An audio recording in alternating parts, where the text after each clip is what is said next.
Get back to my story now. So Justin would call, or we would call Justin, and I would always, we were either on speakerphone or sometimes Glen wasn't available, and so I would talk with Justin, and I think that was one of the times. And I'm like going, Justin, oh my gosh, it's just so amazing how God is working in Glen's heart. I mean, he's crying. I've been married to him for 37 years. Do you know I'd never seen him cry? Never. I was married to him for that long and never saw him cry. It just blessed my heart. And I knew God was the one that was taking care of this. I had nothing to do with it. So in saying that, I'm just praising God for, dealing with Glen's heart. Well, God was dealing with me too. He changed a lot of things in me too. And you can't go through, I sometimes get amazed because I'm thinking, how do people go through life without God? How do people really go through life without God?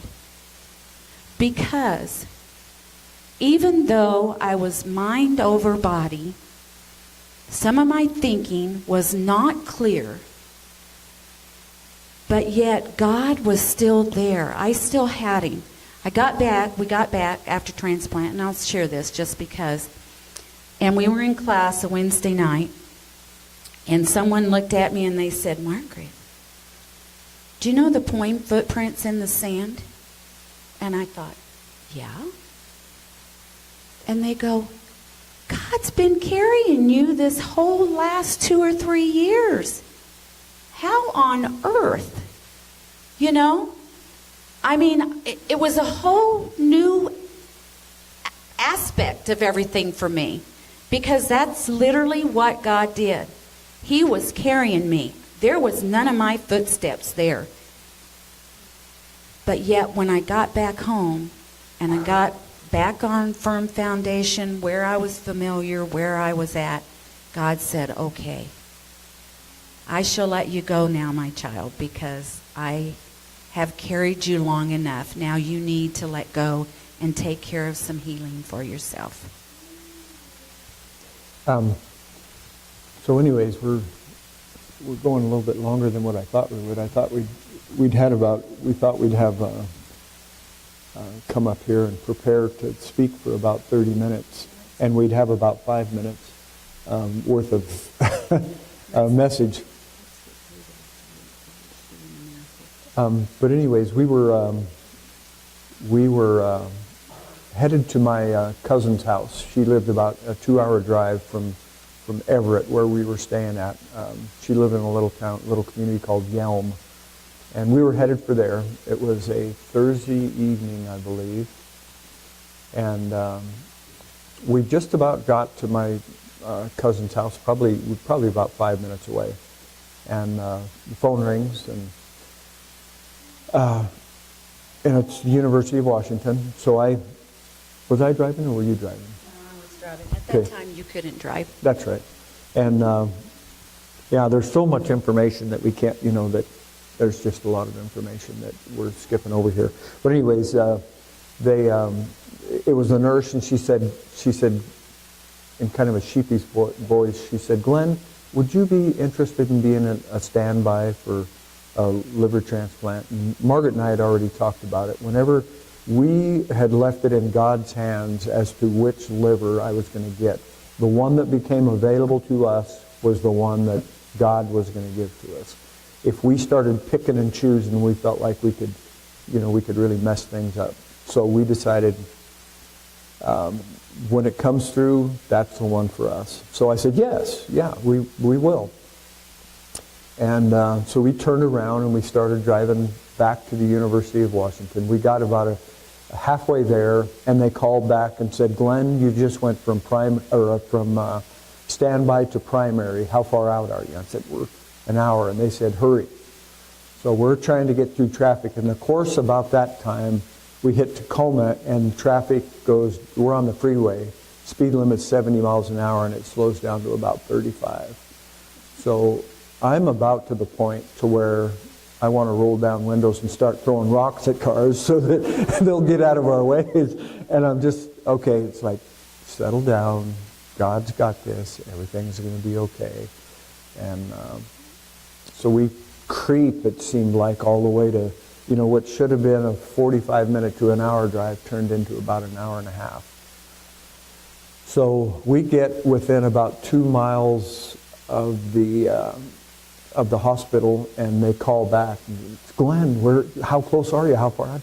And I said, we're, right here, Edgar Martinez Boulevard, I think is the name of it, where you turn off to go into a Century League Field.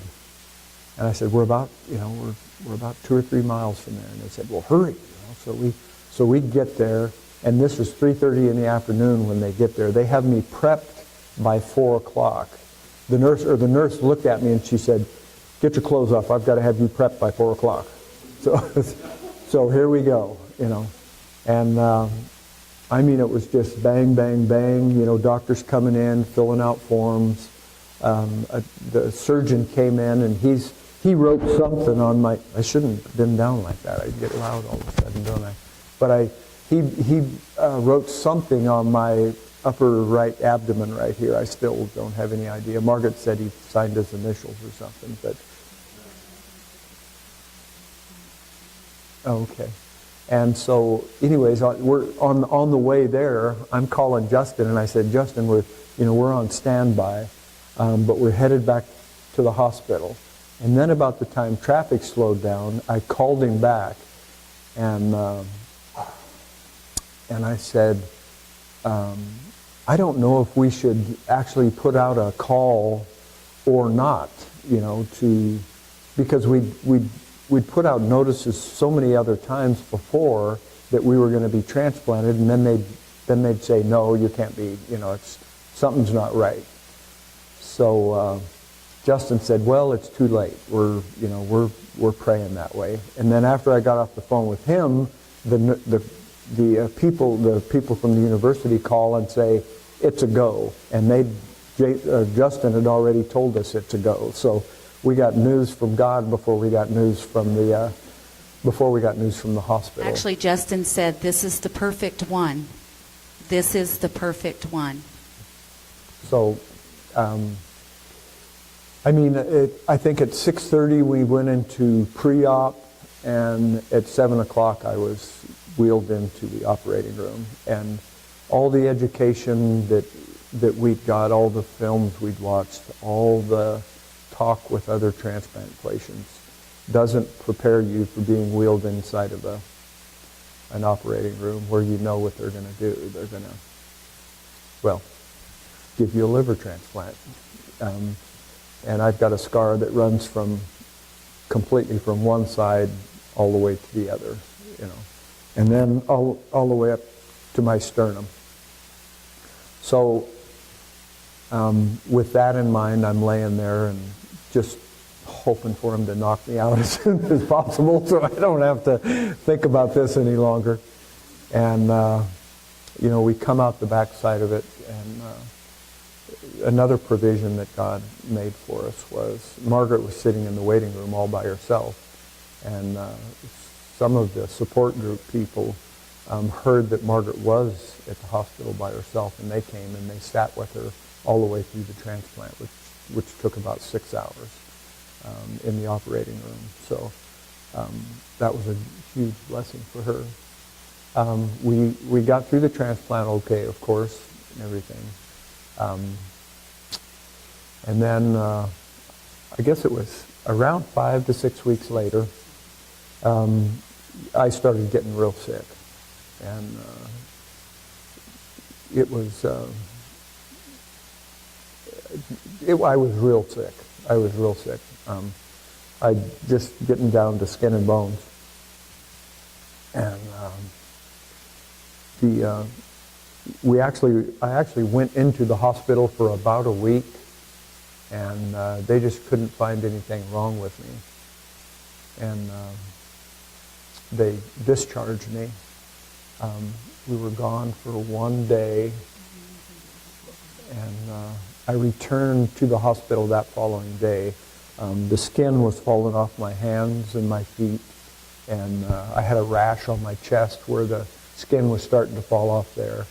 I had bleeding ulcers all throughout my mouth that were working their way down in my throat. Any place that secreted mucus had these bleeding ulcers on them.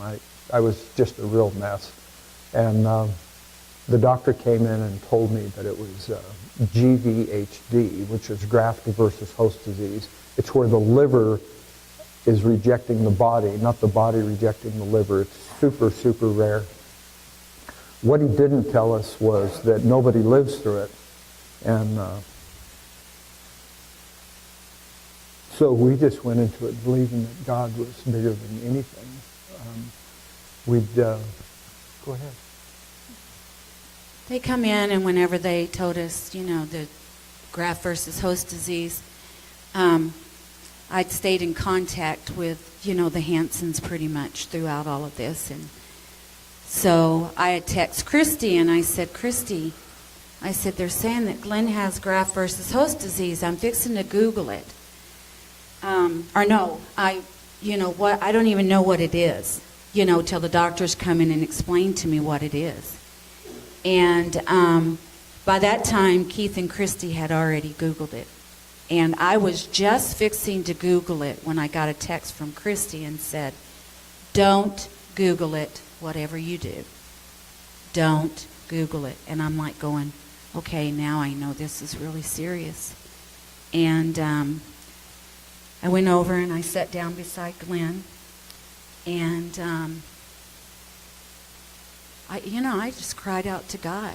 But I was a little angry, because it was like, you know what, God? You've healed him from smoking. You healed his hep C. You gave him a new liver. And now, Cancer. He had cancer.